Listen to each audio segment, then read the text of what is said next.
Hey, what's up, everybody? It's Tim back here in the podcast studio today, and I got a really special one for you. I say it all the time, but this is special. We have a gentleman that I met in a networking group who has recently wanted to go out on his own and start a lifestyle magazine called Harco City Lifestyle Magazine, and we got Dave Burris in the house.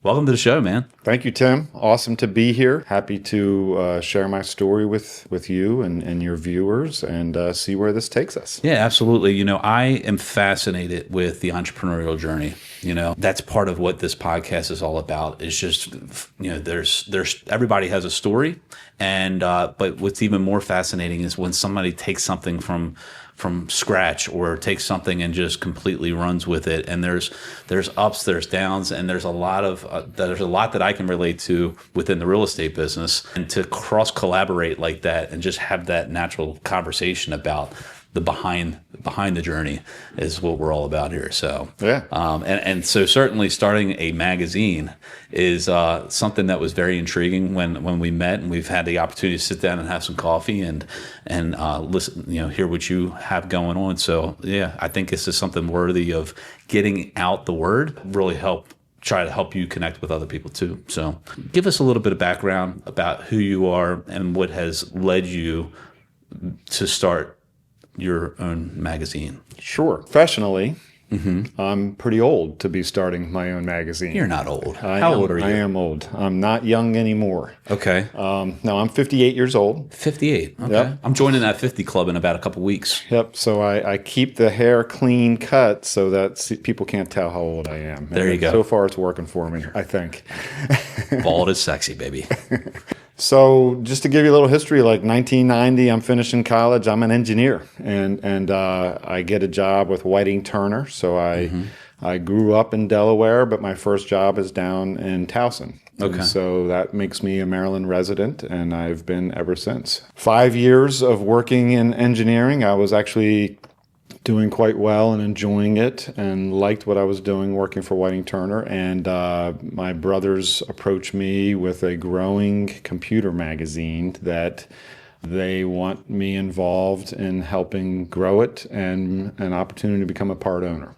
So I make that jump. I joke around that I gave up my real job in 1995 and started computer magazine publishing with them, where I just immediately was helping run the magazine, helping sales, but I quickly learned as an entrepreneur that every day you're in sales. Yes. And so whether you're selling to potential customers, current customers, but also growing a business and constantly selling your employees on your vision and your day-to-day motivations. You just become a salesperson. Yeah. Never thought I'd be in sales. So that journey was interesting. And within 3 years, we were growing so rapidly in the Mid-Atlantic. I think we'd gone up to 6 publications, 6 cities. And we were then approached and eventually bought by our franchisor.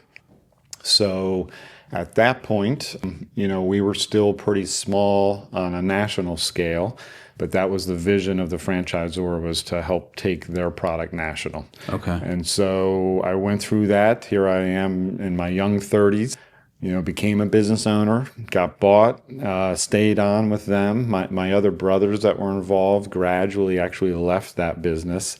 And so it was me and the CFO running Computer User Magazine and running it nationally. We kind of could do no wrong in the late 90s. Okay. Everything we tried worked because the tech bubble was bubbling. Yes. And we were riding that wave. And unfortunately, the tech bubble did burst, as they all predicted it would. And I spent 3 years downsizing a national publication and going around the country and laying off all these people that I had hired, and we were growing and growing. Oh my gosh. So I got an amazing education. I was working directly again with the CFO of the company. So he was the numbers guy, and he basically challenged me on where to cut and when to cut. And we were doing that for a good 3 years. It was tough. We kind of started figuring out that there was probably no end to it, and maybe the Computer User Magazine that we were running was not going to have the staying power that we were trying to maintain. Yeah. And so he offered me a sales job. And so he was involved in a startup of a legal publication that they were using to rate attorneys. It was called Super Lawyers. And so I got hired purely as a sales rep, which again, I fought that title, even though for 8 or 9 years I had been doing it every day. Yeah. I actually resisted it initially, and then I finally decided to accept it. And I got into this position where we were going around city to city, announcing a new product, sharing the vision to the attorneys. And then once we would come up with a list of the top attorneys in a state, as a sales rep, then you would reach out to them, share the good news, and talk to them about how to use this title, Super Lawyers, that they got as a marketing tool. And we would help them with print advertising. And then eventually we added a lot of online products. And so it turned us, all the sales reps, into digital marketing experts as well. Okay. So did that for a good 17 years. And neat part of that story was we would partner with local city magazines in every state. Okay. So Baltimore Magazine, Philadelphia Magazine, Boston Magazine, Atlanta Magazine were the ones I worked directly with. New York, we did not actually work with New York Magazine. It was New York Times Magazine. Okay. But we were doing that in many other states around the country, but I was not always involved in those. I was pretty much in the Mid-Atlantic and Northeast.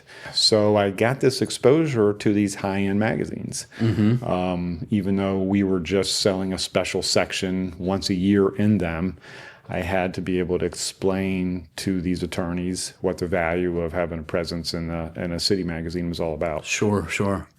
So kind of speaks to my background. I was kind of burning out on the corporate world. Tried some other things. I worked for a lead gen business, legal lead gen, for 2 years. It was a startup. It was an amazing experience. I helped the CEO. It was a young CEO. It was literally only 25, just a young genius that figured out all the dynamics of this lead gen business and the backbone behind it. And he relied on me to get the legal relationships going for having legal clients. And in 2 years, we grew that from nothing to $15 million. It was crazy. So we were doing a lot of awesome things, and they're still in business doing things. But I decided to leave them after 2 years. There was just the way things were growing rapidly, and the strategies behind it kind of didn't align with how I wanted to do things. Okay. And I think all these lessons are continuing to build to where I am now, which is I think I was wanting to just do my own stuff. Right. And there's many reasons when I look back on why I wasn't. Most of them were family-based. My wife and I raising 3 children, and I always had these jobs that I could kind of manage my own schedule. Okay. And I always got talked out of leaving by the boss. Donna is her name, and she's an amazing person, but she was always right. Yeah. Because I was a good dad, and I was a coach, and she's a nurse working often full-time, and so I could be available to our kids on a regular basis. Yeah. And I guess the big transition happened last November when the reality was that the kids are all out of high school now, and maybe now's the time. Okay. So I started a small digital marketing business in November of last year called Geneva Pass. Okay. And I'm still running that. We only have 8 clients, focus on Google Business Profiles, but 3 of those clients were also managing their websites now because we've done good work for them and they trusted us, and we're doing more and more. So so that has been going on. And then last June, I kind of fell into this franchise that I was intrigued by, and it's City Lifestyle. Okay. City Lifestyle is based out of Kansas City, and they are literally in 220 markets, but they do not challenge the Baltimore Magazine and the Philadelphia magazines. They're really more focused on local communities. Okay. So there's one in Frederick already. There's one in Potomac. There's one in Gaithersburg. They have this opening on the east side of Maryland where there's really no publishers. And so after speaking with them and my presence here, I decided to go for it. So I signed up for a franchise agreement in June and to be the publisher and the owner of Harco City Lifestyle. That's awesome. And so as in the name Harco, it's specifically to Harford County. Yeah. So, the medium is to take a well done, glossy, high-end lifestyle magazine and get that out to affluent homeowners. So that's the main part of our mission, is to mail right to affluent homeowners that are making decisions about their homes and their lifestyles. Yeah. But on top of that, we're mailing copies directly to 500 plus business owners. Okay. I get another 300 copies to bring out. I'm big in networking now. I hadn't done networking through all of my career, and like me. Yeah. And I dove into it in June, and it's a long play, but it's actually really done well for me. But it was a slow start. It was tough, but now it's starting to pay off, and I've just in the last week and a half launched, meaning I got to the necessary level of revenue to be able to start my magazine. So, and your first issue comes out in November, right? It'll be a November issue. Okay. It'll actually hit the streets at the end of October. Hey, congratulations! Thank you. Yeah. No, it's been quite a journey, and I'm stoked, man.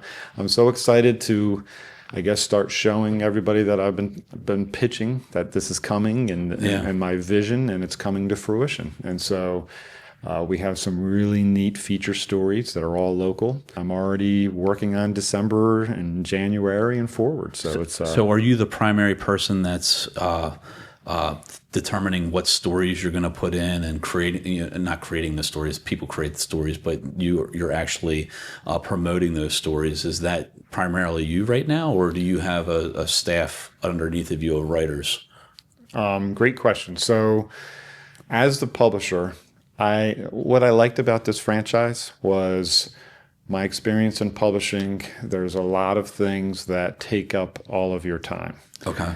And they pretty much take most of those things off my plate. So the layout itself of the magazine, actually putting it all together and having a great presentation, is done by them. The printing, the distribution, and the accounting is all done by them. Nice. I get to focus on the local relationships with the advertisers, my partners, and then I get to focus on the local content. And so, and along with content comes photography, great finding great pictures. So I manage all of that locally. And what that means is I've already found an amazing photographer, Carrie Dietz. She has been in business for 15 years, and her and I have a partnership where she's helping me with my photography needs. And then I have been fortunate enough to find what I think is going to be a great editor. I just signed her up in the last week. Okay. Her name's Jennifer Waldera, and she is an editor for one of our other City Lifestyle publications. And she reached out to me because she can do these kind of part-time, and she grew up in Harford County. So even though she's down in Virginia, she has all this knowledge of the county, and she was so excited when she heard about me and what I was doing. That's great. She actually reached out to me, and it all just came together. So to answer your question, ultimately, I'm pushing the envelope on the kind of stories I would like, but Jennifer has quickly shown me that she's got some great ideas too. That's awesome. So now we're turning this into a team where it's not just on me to come up with cool stories. But I will share that, through the networking for 3+ months, I guess going on 4 months now, just meeting so many awesome business owners, philanthropy that's going on in Harford County that I've been living here for 22 years and had no idea it was going on. Right. And now I'm kind of thrown in the middle of all of this, and there's a lot of cool stories.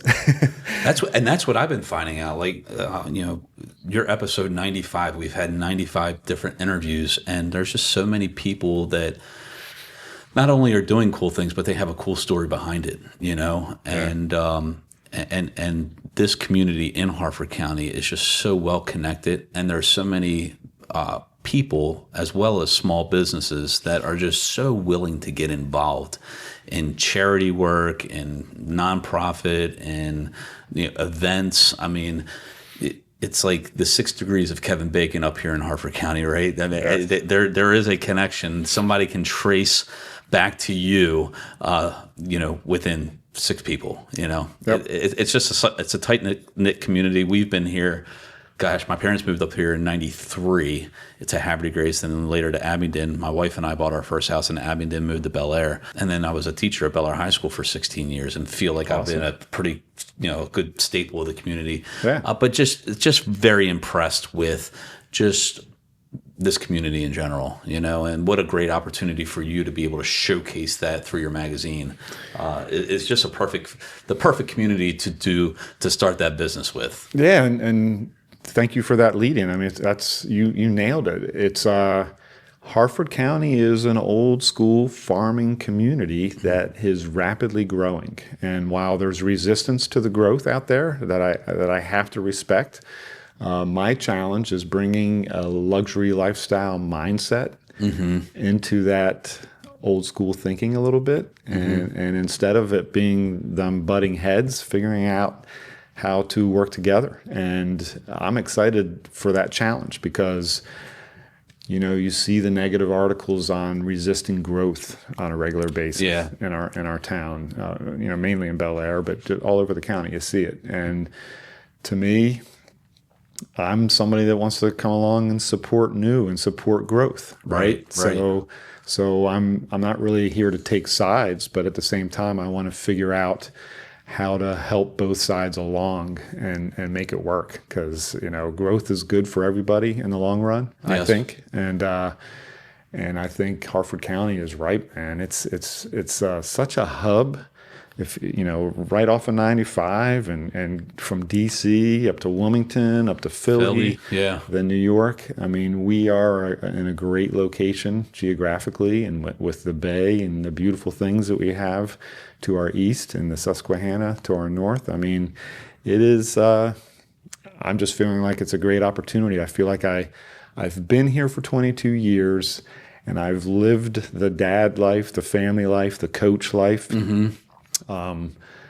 But I've never really done business in Harford County. Yeah. And so it's almost like I'm starting anew, even though I've lived here for so long. And so it's a really unique opportunity. Yeah.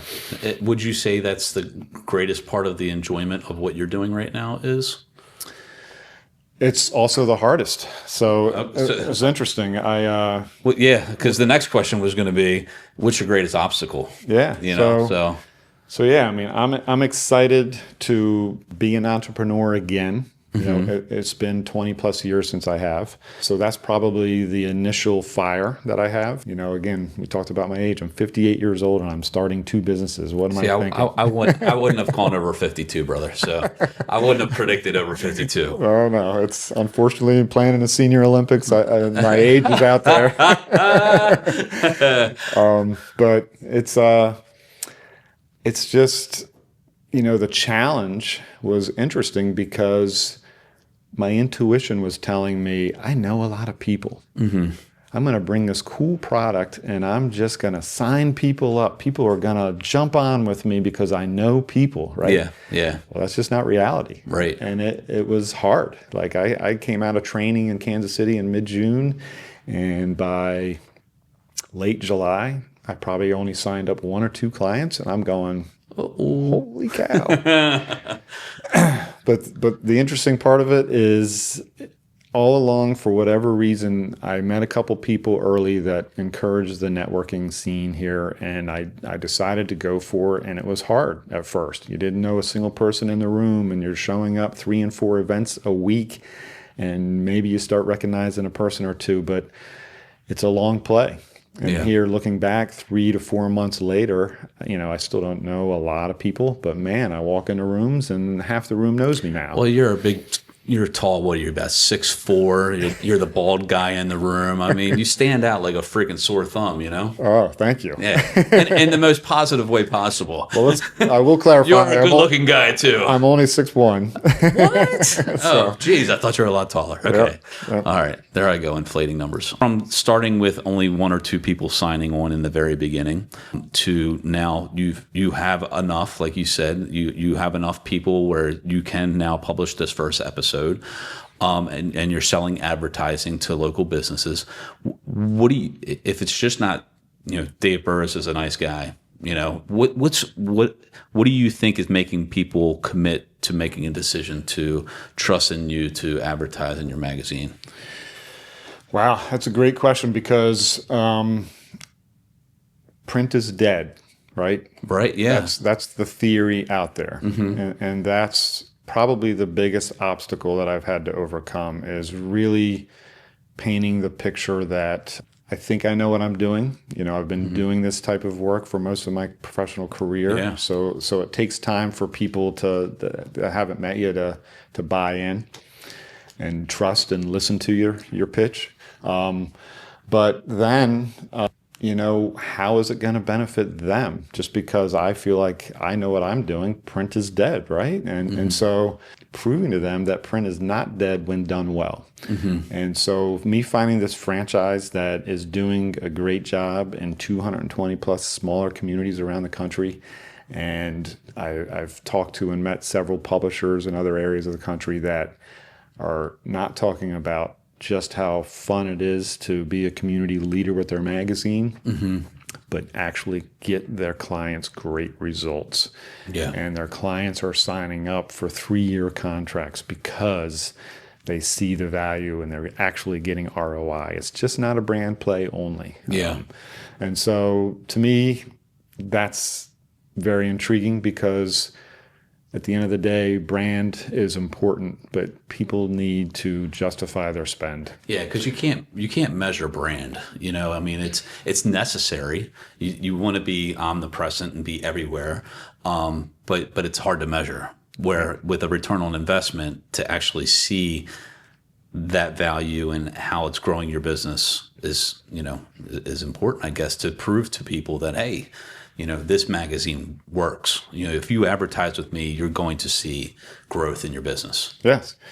And, the other big challenge now I have is now we made it to that first goal and we're getting started.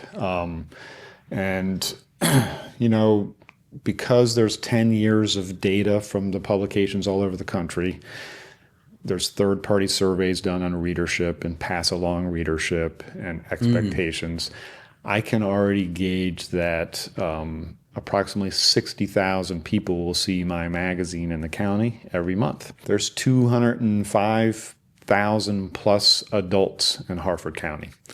So as much as excited I am as about that number of 60,000, yeah, I want to bridge that gap, and so my mindset is in saturation mode, and so the angle is to now grow my social media, and we have an amazing digital presentation of our magazine that you can literally click on a link and read the magazine on your phone, on your iPad, on your computer. Nice. And so I want to attract as many possible readers as I can, not just only that affluent readership that we're targeting with that high-end glossy magazine. Yeah. And so that's the next level of me getting as many partners on board so that I can grow, writing great content, having great photography so I can attract readers that want to look for my magazine every issue. And then how can I get that out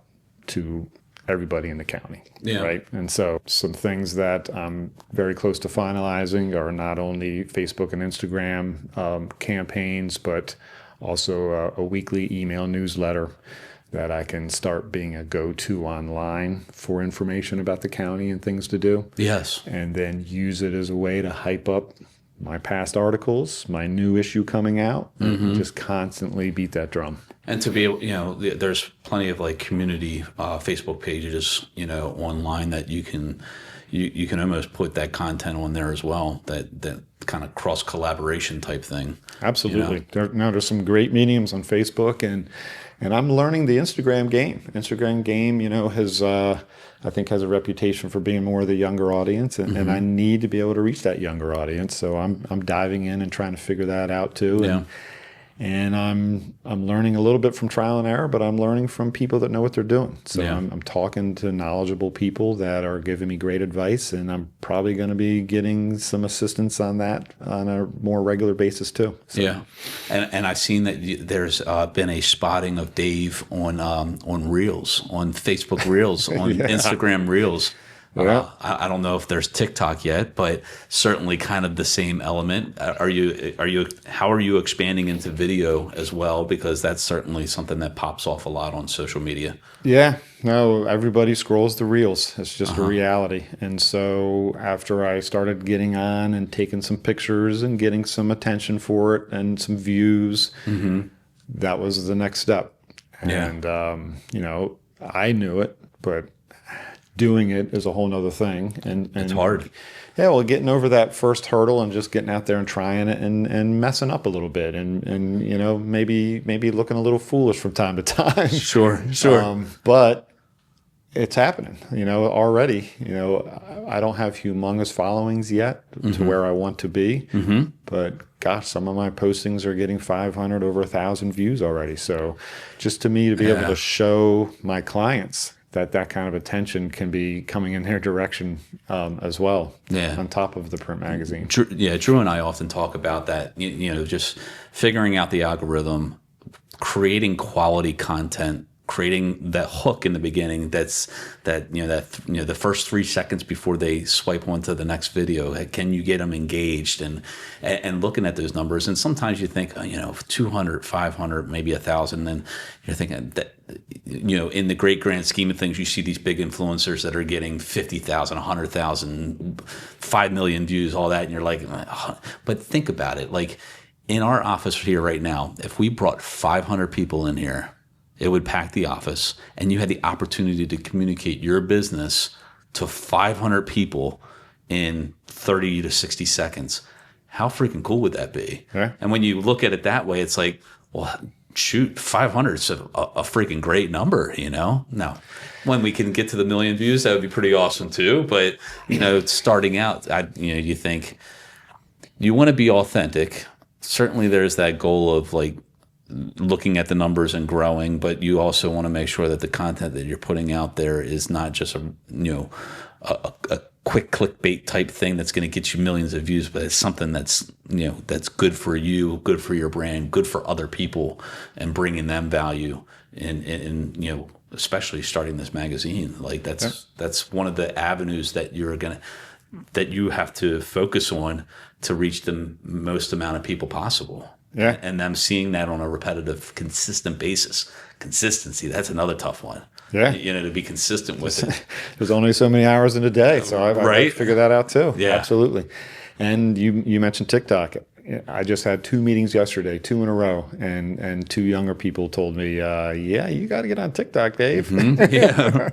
So I got to listen. And look, it's basically the same thing. It is. It's like we'll put something out we'll make something in TikTok and then repurpose it to Facebook and Instagram. But even those algorithms are slightly different that you have to adjust certain things, and figuring all that out is exhausting.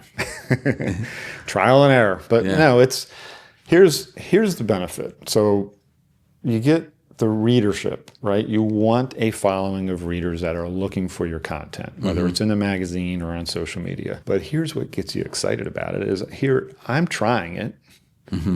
I didn't know too much of what I was doing other than advice from others and trying things. And I go post one of my videos. It was only my 4th or 5th time posting, probably only my 2nd time doing a reel. Yeah. And darn if I don't get reached out to by a business owner in the community, and we set up a meeting and they sign up as a client.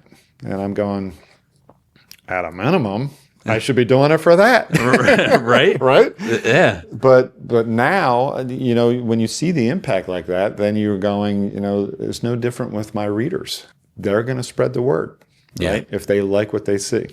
Yeah, And so, absolutely. and so that's the mission, is to get positivity about our county and what's going on in it out so that people enjoy it and look for the next piece. So do you have a big grand master plan about how you're going to spread this in the very beginning? Because, certainly it's I mean, you would hope it would be fast to grow, but it's probably going to be a slow growth over a long period of time. What's this grassroots campaign that you're going to be focused on to get this distributed out to as many places and people as possible? Yeah, some of it is just of my distribution knowledge in past jobs. So I kind of have a feel for where I want to put my publication, and a lot of it is me. I spend probably 4 of the 5 days a week pretty much in my car all day. And that's, going to networking meetings, meeting with prospects. Now I have clients. I'm meeting and talking to clients. But I have time in between meetings. I was waiting for this to start. We had an 11 o'clock appointment today. Yep. 3 businesses I popped in on as I'm sitting out in the parking lot. Awesome. Right? Yeah. Yeah. So that's my job. And is that something where you're just going to go into a business and say, hey, can I leave a copy of my magazine here? Well, it's a combination. So I'm going in there so that I can introduce myself and what I'm up to, what I'm bringing to the county, just to try to give them the knowledge that it's out there, and to understand, if they have time, a little bit about their business, And often when you pop in, the true mission is, can I find out who your decision maker here is, and if they're not available, can I meet them at some point in the future? Yeah, and that can be a potential partner for an advertising campaign, or maybe just a location that makes sense to have my magazine sitting there. The tricky thing about my distribution network is I am not going to be putting 5, 10, 20, 30 copies all over the place. It is very expensive to print a high-end glossy magazine. So my challenge is finding those unique locations that one copy sits there and a waiting room, and many eyeballs see that one copy every month. Like that one waiting room that you were waiting in before we started our interview. We have a nice little coffee table. That would be a great location. That would be a great location for your magazine. Yep. If it just so happens to show up on that table, that would be pretty darn cool, don't you think? Yep, absolutely. I will make that happen. You could. Let's do it. I'd love to help you out there. And we have plenty of people coming in here. They're buying and selling homes, and that's part of lifestyle. I mean, there could certainly be a connection there, Dave. Yeah. Just dropping some hints there for you there. I appreciate it very much, Tim. So you're talking about focusing on within your articles. Tell me a little bit about the sections of the magazine, the content that's going to be on there, events, businesses. Of course, you're going to have advertising from local businesses, but what are some of more of the articles, the content that you're going to be putting in there? Yeah, so there's 2 aspects to that. There's feature articles actually written by a professional writer, edited by a professional editor. And then there's local. And what I mean by that is, my features are always going to be about local people and businesses or places to go, things to do. But we also have several little, like 1-page or even half-page or maybe 2-page opportunities. Some of them are called city scenes, where we have pictures of people out and about. We have a city list that I can use at my disposal to promote certain things going on that might be in line with the theme of that issue. We have an events page. We have a business monthly page where we can focus on maybe press releases about businesses that are opening up, or 10-year anniversaries, or new employees being hired. There's just a lot of variables there. Yeah. So I think the important part of what I'm calling the local content, all these business owners and business managers understand that I'm a medium that just wants to promote. You don't have to be giving me dollars for me to promote the awesome things that are going on in our county. Yeah. I want that information thrown at me. I have putting in place systems to organize it so that I can be putting that out every month. And then we also have special niches. I'm working with many local restaurants on different ideas on how to feature them, maybe a drink recipe each issue and things like that. So there's just so many ideas floating around on that local niche things. And then from a feature content story, that's where I'm the story listener. Like, you know, when you meet people and you're in networking, it's usually pretty shallow, right? You're just having that short back and forth, but it's that fourth, fifth, sixth time that you're meeting people, or you have a one-on-one meeting to really talk through what I have to offer, and that's where I'm wanting to learn about their business, and that's where I hear the amazing stories. Yeah. And so now I've got endless stories just in almost 4 months of being out there. And now it's me and my new editor putting together our strategy. Which stories do we write when? How do we tie them to our theme? How do we focus on a business owner versus something to do, a place to go, an awesome meal to get? You know, there's just so many cool things that we can write about.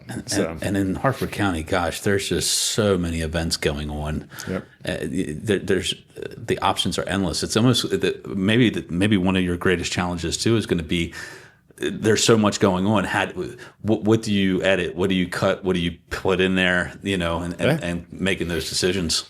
Yeah, and I think it's similar to what we talked about with the social media. I'm going to learn as I go. I'm going to do my best to promote this county and what's going on in it so that people have a quality resource to go to. And I'm going to miss things, no doubt. It's going to happen. Right. And I'm going to probably hear about it. Probably from that business owner that said, why did you promote them? And I'm doing that too. You know? Exactly.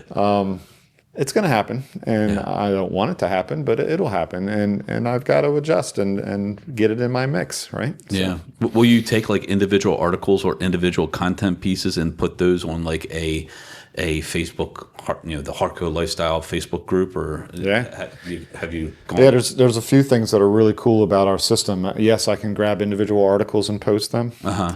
I can literally take the digital link of the whole publication. Yeah. And put it out there on social media.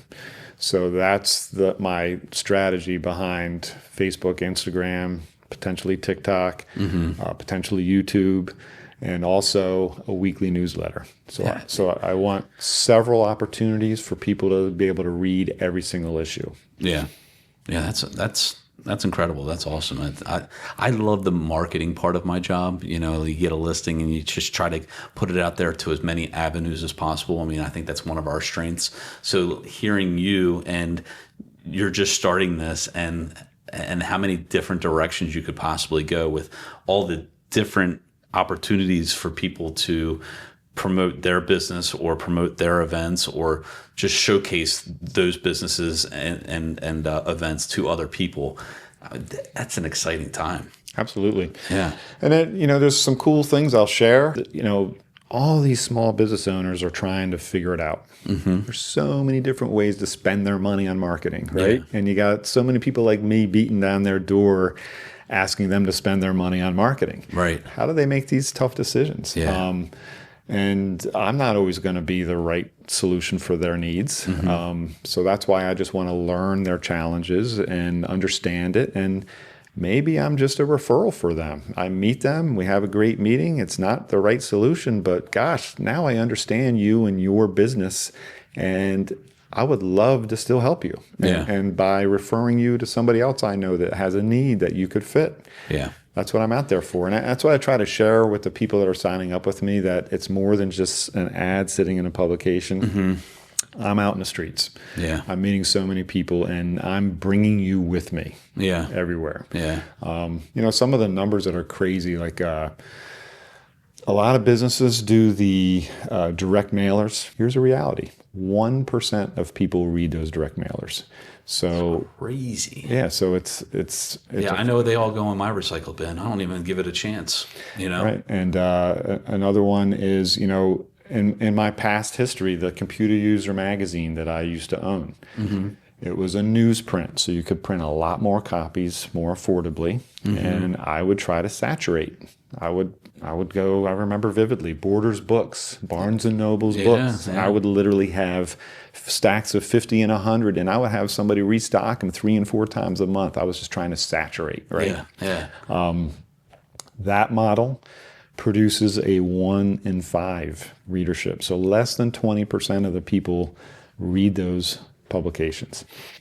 The model that I signed on with it, and the reason I got so excited about it, is because it's very targeted on where we're sending it, because it's done well and high end. 3 out of 4 people that get that magazine actually read it front to back. Wow. And that's a whole different game. Yeah, definitely. You know, like you can compare all day spending what you spend on your own direct mail piece compared to what I'm doing, or maybe try both and compare them. Yeah. But it just, I feel like I have a competitive advantage because I have a product that is going to do a great job. So to the consumer, will it be a free magazine or will it be a subscription type deal? No, it's free. It's free. And it's going to be hard to get. Uh-huh. I am, again, it's not bulk copies sitting around. Right. So that's where the digital side of it comes in. You know, are you targeting home addresses? I think you talked about that. You know, so we're in more affluent communities. Yep. So that's the main home ownership readership is us finding those homeowners that are living in homes valued at $560,000 and higher. There's a lot more people that aren't going to see it, right? So that's where the 500 business owners and having it out so that people can see it there.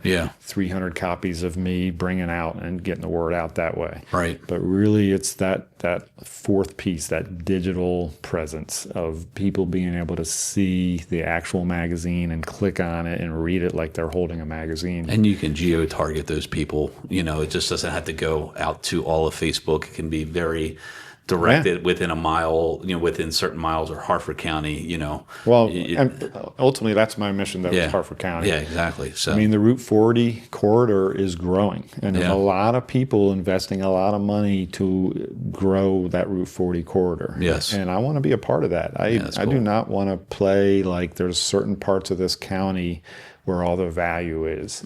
I want to incorporate. I mean, I live up in Bully Rock. It's a beautiful neighborhood, and it's got, you know, more affluent homes, I guess you could say, right? But Havre de Grace, not so much. I mean, it's in line with that Route 40 corridor as far as average median income. And I want to incorporate it all. Yep. Wow. Well, if people want to get their hand on one of these magazines to put in their business, or if they want to advertise within your magazine, how can people connect with you? Yeah, so Dave Burris, 443-562-2940. It's my business line. It's my cell line. It's who I am. It's out there. It's in my book. You know, obviously, you can text me. It might be hard to reach a direct call sometimes, but ultimately, they can also email. Right now, it's me, dave.burris@citylifestyle.com. With time, I'm going to have things in place where they can go to specific places and actually sign up. But at this time, I'm building my own email list to start my weekly newsletter. See, that's awesome. From scratch. But, you know, believe it or not, I'm over 600 to 700 names of people just through my networking efforts. And the magazine hasn't even hit yet, you know? That's wild. And my optimism is that once people start seeing it, the request will start coming in. More people will want it. The evidence, the proof will be there that this is something of great quality. Not only what's inside the magazine, but the actual texture, feel of the magazine as well. Yeah, that's cool. That vibe that you give, like you're doing good things, and this is going to be successful. I can feel it. You know. So people do need to connect with you. So, well, thank you, Tim. And this is another opportunity. So what's happening, you know, I highly encourage, I'm already finding myself talking in a one-on-one business meeting at a potential advertiser meeting, and I'm encouraging them to go to networking events, or I'm encouraging them to try different things that I've learned already in 4 months. And so this is another opportunity that's come from networking. I was going to this one meeting on Thursday mornings, and it's called INP. It's down at Abingdon Grill. Every 9:30. It's free, and it's for business owners or business managers or sales reps. And I've been going there for a couple months. I thought I knew everybody. Tim sits down right next to me, and then here we are a couple of weeks later, this is happening. So it really is. There's endless opportunities of putting yourself out there. And what's probably most interesting for me is my wife is an amazing social person, right? Okay. She has the ability to walk into a room of strangers and just start striking up conversation with all of them. Yeah. And that's not me. That's hard for me. When I walk into a room of strangers, man, I am looking at my phone, checking out outside.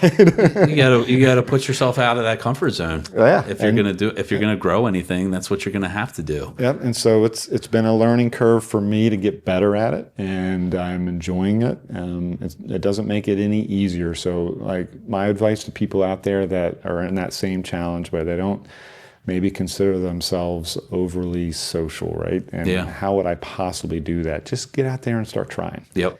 You're going to mess up. You're going to say some dumb things sometimes. Some people are going to look at you a little weird.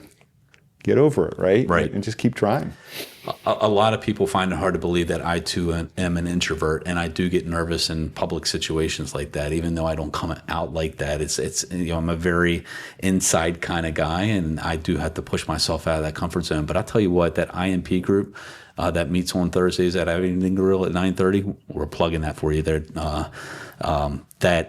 That group is just. I've done a lot of networking over the past few months. I think probably even less than you have.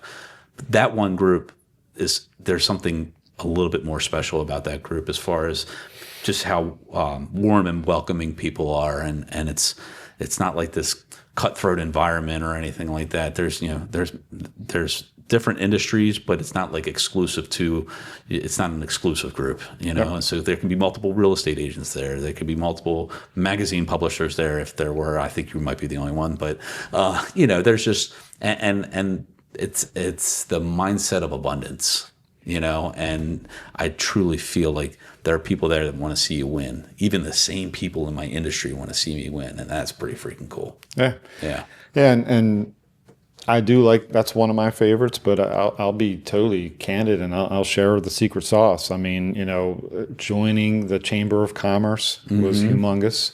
Going to Bel Air Downtown Alliance has meetings.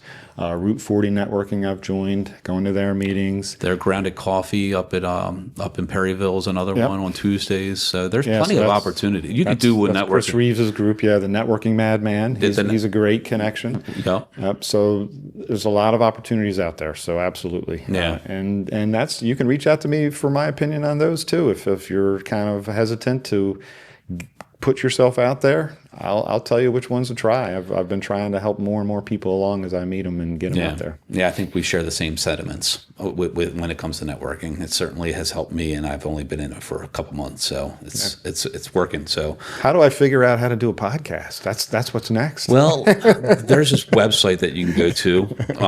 I think it's spelled google.com. Actually, that's how this also. I googled how does Joe Rogan do a podcast, and then what equipment do you need? But in the very beginning when we did this, it was a cell phone that was propped up on a paper box, and no microphones, and we videoed it. And if I messed up, we had to start all over again. It was very janky, but success is messy, and you got to just start and take the first step. And then you get somebody like Drew that's behind the scenes editing all your stuff, and lights and neon and TVs and microphones, but you got to start. You can't start like this, but you got to start. Yeah. So this is awesome. Please follow Dave Burris. Give him a call. A great guy, and much success to you in the future.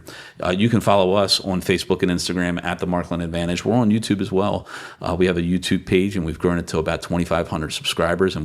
But we're kind of stagnant right now, so we got to get that subscribership up because we're putting a lot of great content out there. If you're listening on YouTube or watching on YouTube, you can listen on Apple and Spotify and any podcast platform that you download. Or if you want to watch it, you can go to YouTube and again subscribe. It's awesome. And then of course we need to get Harco Lifestyle magazine out there for all of us Harford County people and keep us all connected in what's going on in the community. Absolutely. Dave Burris. Thank you so much, Tim. This has been awesome, my friend. Yep. All right. We're going to be doing a lot more things in the future together. Looking forward to it. You're a great guy. Until next time, folks, thank you for joining us, but live your life to the fullest, and we'll see you soon. Take care.